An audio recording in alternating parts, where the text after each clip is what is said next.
Sullivan and Stuart Investigations. Copyright 2023 Emperor Frederick von Seidl. All rights reserved. Sullivan and Stuart's Case Files, The 4 Stolen Books. Chapter 1. I am Cassandra Stuart, of the Massachusetts Stuarts, originally from Scotland, and this is the story of how I joined forces with my best friend, Kelly Mary Sullivan, who prefers to be called just Kelly Sullivan, and sometimes just Sullivan to her closest friends. Not only were Kelly and I best friends, having, more or less, grown up together, but we were also distant cousins through her mother, who was my second cousin. After college, Kelly, under the supervision of her uncle Fergus Sullivan, a hard-boiled Boston cop that became the city's premier insurance investigator, she entered the world of investigations. She learned the craft very well and had great natural instincts. Eventually she ventured out on her own and gained quite the reputation as a much sought-out, international private investigator, not only working for various insurance companies but also as a highly respected consultant to many police departments worldwide. I hadn't seen Kelly for about 5 months, as she was closing another case, and I was happy to hear that she was back in town. We decided we would get together for lunch and see if it ended up as a wild girls' night out like we had in college.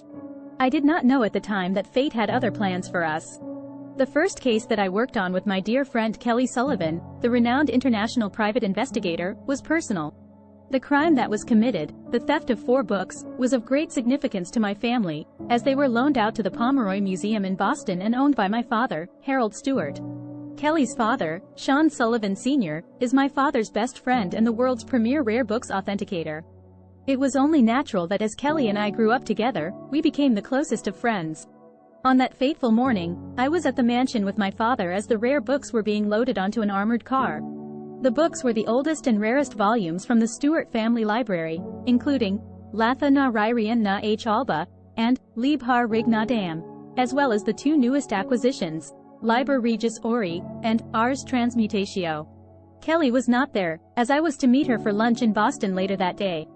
My father and Sean were overseeing the loading process, ensuring that the books were handled with utmost care. As the final book was placed onto the armored car, the new butler named Jameson caught my eye. His piercing gaze and stern expression made me uneasy, but I couldn't quite put my finger on why. I shook off the feeling and bid farewell to my father and Sean, telling them that I was going to meet Kelly for lunch in Boston. As I made my way out to the driveway, I heard the sound of the armored car's engine revving up. Just then, my chauffeured limousine pulled up to the door. I bid my father and Sean goodbye, kissing them on the cheek, and stepped into the waiting car. I couldn't shake off the feeling that something was off, but I dismissed it as nerves.